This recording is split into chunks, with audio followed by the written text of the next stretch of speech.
quatrième paquet ferroviaire nous donne la possibilité, même l'injonction d'ici 2023 et si possible à partir de 2019, d'envisager d'ouvrir à la concurrence une partie de notre réseau TER. Les régions de France sont totalement impliquées dans cette démarche. Elles ont travaillé avec tous ceux qui sont acteurs des mobilités par train au jour actuel, quels soient les acteurs nationaux ou des acteurs internationaux. Et nous avons trois recommandations principales, trois demandes principales à faire dans le cadre de la loi qui est en préparation à travers les assises de la mobilité et dont la ministre, le Premier ministre nous disent que les parlementaires auront à se déterminer au premier trimestre 2018 ou au plus tard en juin 2018. Donc les régions de France sont dans cette démarche et souhaitent qu'elle soit le plus productive possible. Le premier principe que nous souhaitons voir dans la loi, c'est celui qui permettra d'avoir une concurrence juste et non faussée, et aussi la possibilité pour l'opérateur historique de ne pas totalement déshabiller l'ensemble du reste de ce qu'il aura à traiter en matière de déplacement par train. Donc l'accès aux données de l'exploitation actuelle doit être total et de façon irréfragable. On ne pourra pas déterminer des lots si on n'a pas de manière précise la façon dont l'exploitation est réalisée actuellement. C'est ce premier principe que la loi devra préciser et sur lequel nous tenons beaucoup. Le deuxième principe que nous devons affirmer part du constat que chaque région a une histoire. Les transports par train ne sont pas organisés de la même façon, n'ont pas eu les mêmes choix, n'ont pas eu les mêmes cadencements à travers la France. Il faut donc que la loi permette sur un certain nombre de sujets de s'adapter à cette situation, qu'elle fixe un cadre, mais qu'elle laisse la liberté à chaque région de pouvoir traiter différemment. C'est le cas notamment de la taille des lots, qui pourrait être mise à concurrence. Il ne faut pas donner un encadrement trop fort. Le deuxième sujet porte à la propriété du matériel, son devenir, parce que les parcs de matériel n'ont pas la même vétusté ou n'ont pas été achetés forcément au même moment, ne sont pas composés de la même façon, et de la même façon, la façon dont la maintenance va être faite, la maintenance quotidienne ou la maintenance à mi-vie, doit être traitée avec les spécificités de chacun des territoires. Donc sur ces aspects-là, nous souhaitons que la loi fixe un cadre, mais qu'elle laisse la liberté de s'adapter à la situation. Il y a 12 régions différentes qui ont des problématiques différentes et il ne faut pas les mettre dans un carcan.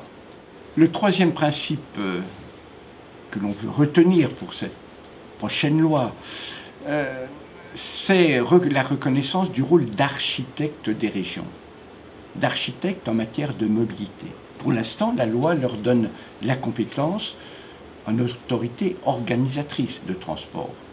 Mais on sait que sur les territoires, d'autres formes alternatives de mobilité, d'organisation des mobilités, peuvent émerger. Elles vont même émerger. Ces formes peuvent être d'initiatives publiques ou d'initiatives privées.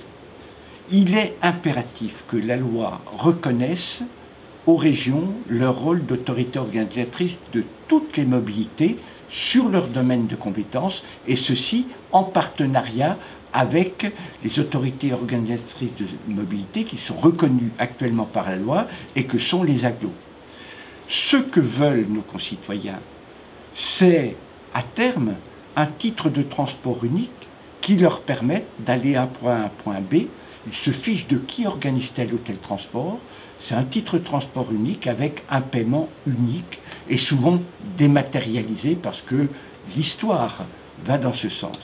Mais pour ce faire, il faut donner les compétences et réaffirmer les compétences qui sont données par la loi NOTRe actuellement aux régions, qui sont responsables dans le cadre du SRADET du schéma des intermodalités et des infrastructures, et notamment se pose la problématique des systèmes d'information multimodaux en temps réel, qui vont jusqu'à la distribution du titre de transport, parce que l'avenir est là.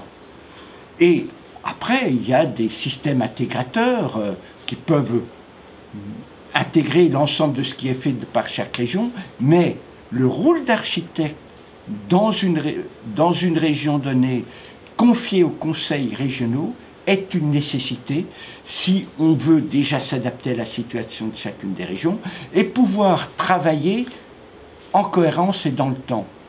Certains avaient pu imaginer le gros système qu'on offre à tout le monde et sur lequel on va expliquer au fil du temps.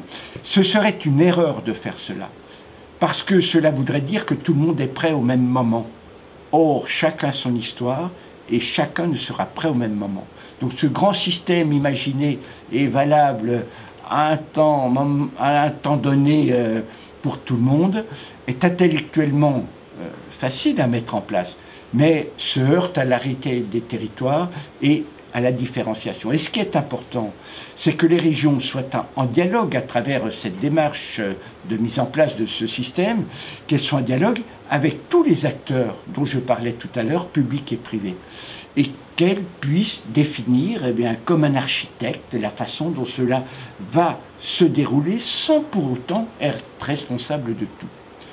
Voilà en gros les trois impératifs, et je ne voudrais quand même pas vous quitter sans poser la problématique de l'avenir des personnels, parce qu'effectivement, cette ouverture partielle à la concurrence pour les TER, qui deviendra générale à partir de 2023, eh bien, pose la problématique du devenir des personnels. On ne peut pas faire une réforme contre les acteurs.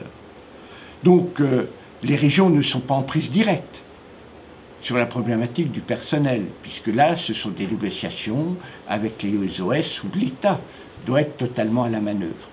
Et donc, nous sommes prêts à contribuer par nos réflexions pour dire un peu la façon dont nous voyons les choses. Notamment, je dis un exemple, je parlais tout à l'heure de la situation de la maintenance, où effectivement, sur nos territoires, cette problématique du suivi du personnel, la façon dont il va continuer d'exercer sa profession, même si le cadre est changé, est quelque chose qui va être très prégnant dans les relations que nous, on aura avec nos concitoyens et avec les forces vives installées sur le territoire.